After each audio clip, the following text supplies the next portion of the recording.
Y en un encuentro con la literatura venezolana, vamos a escuchar el relato Su último deseo, escrito por María Vargas.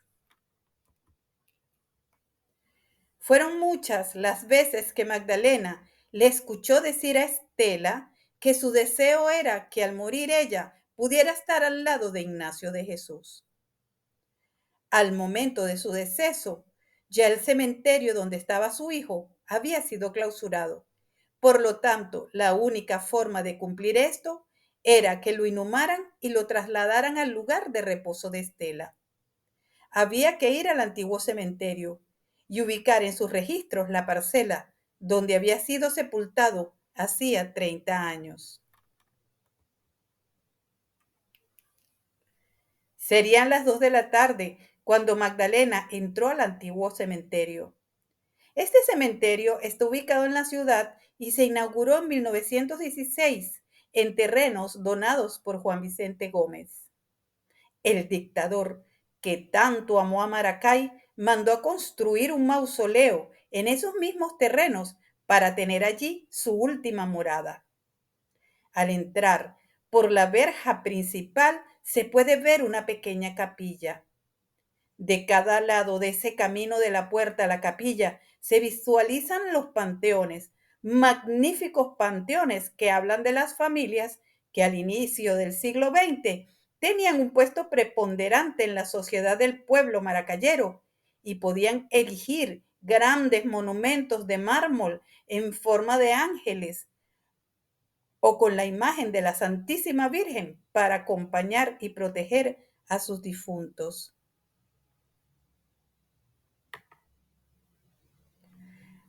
A esa hora no se veía un alma.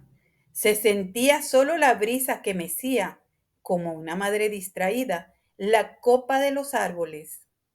Del pavimento se desprendían hilos que semejaban espejismos, como una procesión de figurillas alargadas y efímeras. Daba miedo realmente. Miedo no de los espíritus que seguramente atizaban a los pocos visitantes. Daba miedo de los vagabundos, porque lamentablemente este cementerio se había convertido en hogar para muchos seres ya execrados del mundo de los vivos.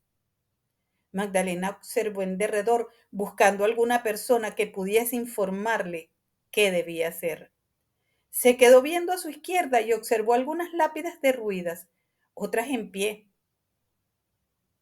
pero el tiempo y la pátina habían borrado los nombres de los allí enterrados. El camposanto había sido testigo del crecimiento de la ciudad. Este lo había confinado de tal manera que las tumbas de los linderos se habían apiñado y habían brotado las raíces de los grandes árboles que una vez le dieron sombra y consuelo a los deudos de los difuntos. Después de casi 100 años, ni los muertos ni los vivos que allí permanecían tenían paz. Se decía que en él habitaban muchos mendigos, drogadictos e incluso maleantes que se dedicaban a robarle sus pertenencias a los transeúntes. Todos estos preferían los confines del cementerio, alejados de los sitios más concurridos por uno que otro doliente.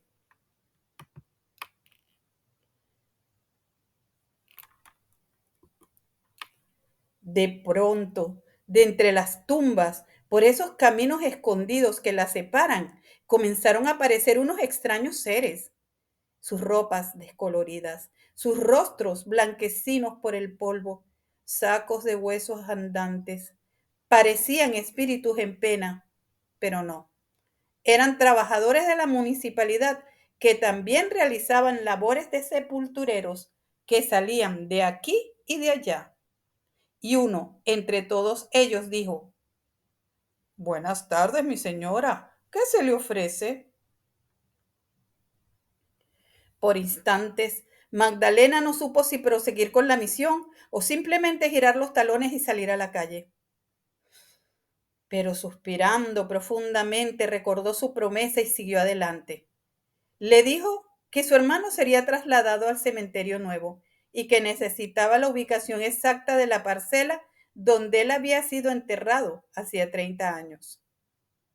El señor, con mucha amabilidad, le contestó que los libros con ese registro estaban ubicados en un depósito detrás de la capilla y él podía buscar la llave y ayudarla a conseguir esa información.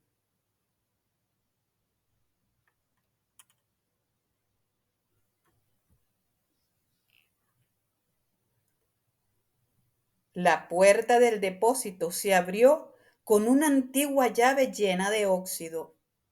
El sonido metálico e inconfundible de las bisagras, que no se usan con frecuencia, se sintió lentamente al son de la apertura de la puerta. Entraron los rayos del sol a la habitación donde se sentía el frío de la humedad. Un ejército de puntitos diminutos caía bailando al compás de las imperceptibles ráfagas de aire. Esto le hizo recordar a Magdalena un amigo, Jimmy. El recinto estaba lleno de telarañas y en un armario reposaban, sepultados por el polvo de la quietud perpetua, unos libros con tapas de cuero y grandes hojas donde se llevaban manualmente el nombre de las personas allí enterradas con la ubicación de cada parcela. En ese momento tan fantasmagórico, Magdalena buscó el año 1977 y el mes, septiembre, y efectivamente aparecía el nombre, solo su nombre ese día, una hoja para cada día y no se llenaba completa. Tan pocas personas entraban allí a dormir el sueño eterno en aquel entonces. Maracayera, podía decirse, una ciudad apacible.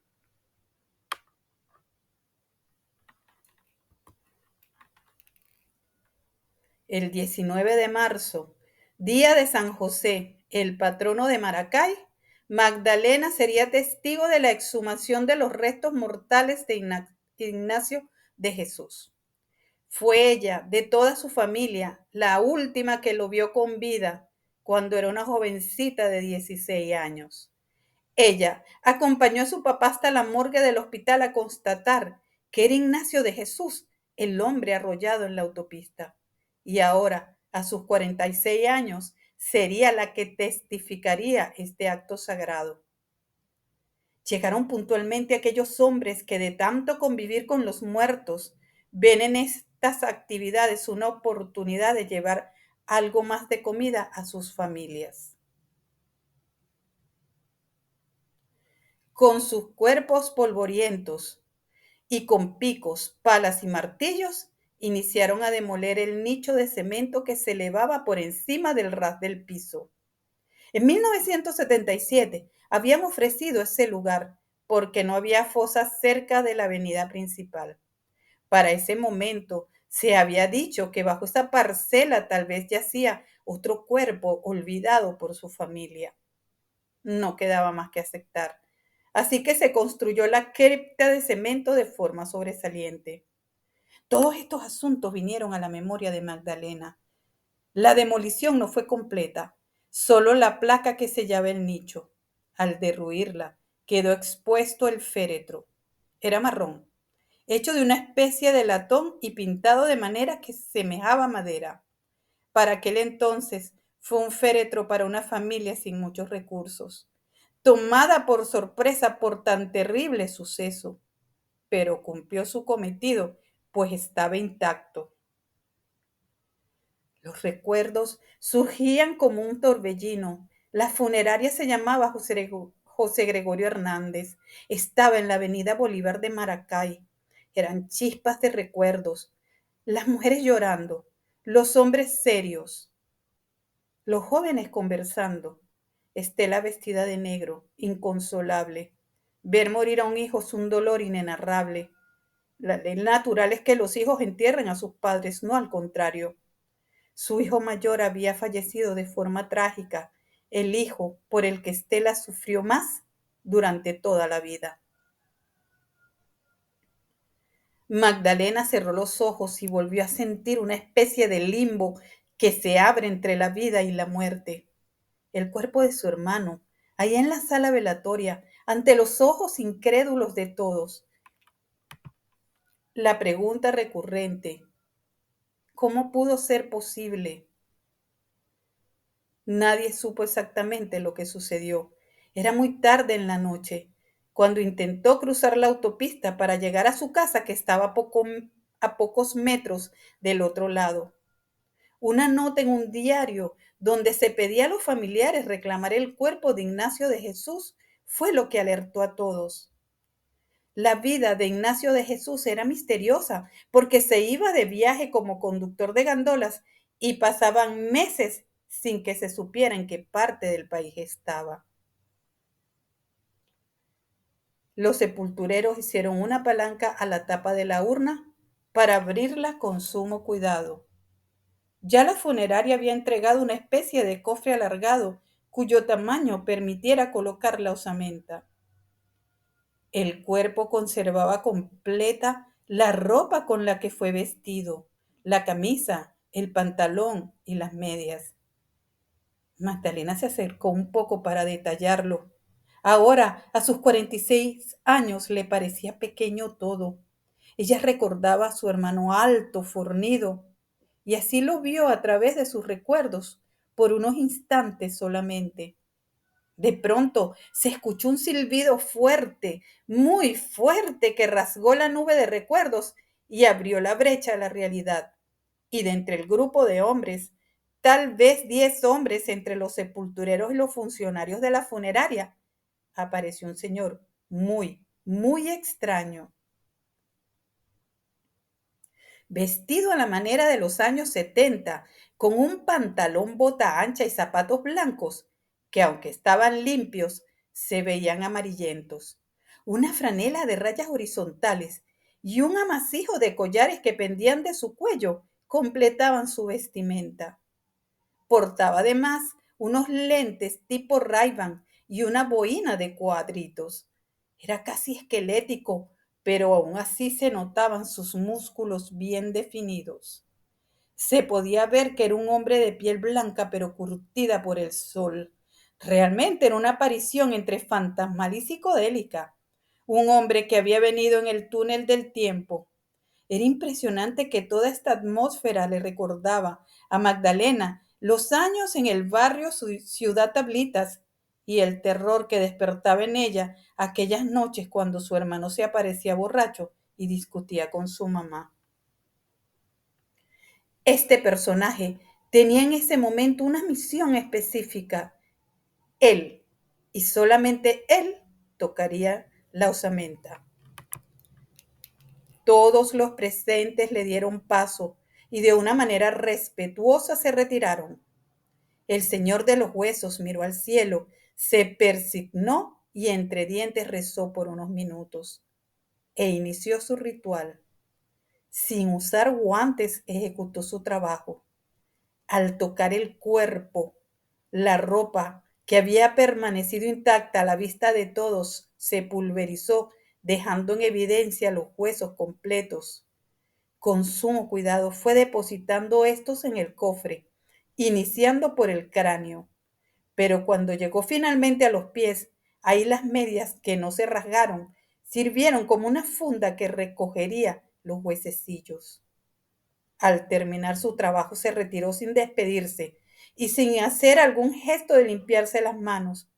Como llegó se fue, por un túnel invisible que lo trajo de otra dimensión. Momentos en que los humanos dudan cuál es la realidad real y cuál es la realidad fantástica que tanto se ha descrito en la literatura.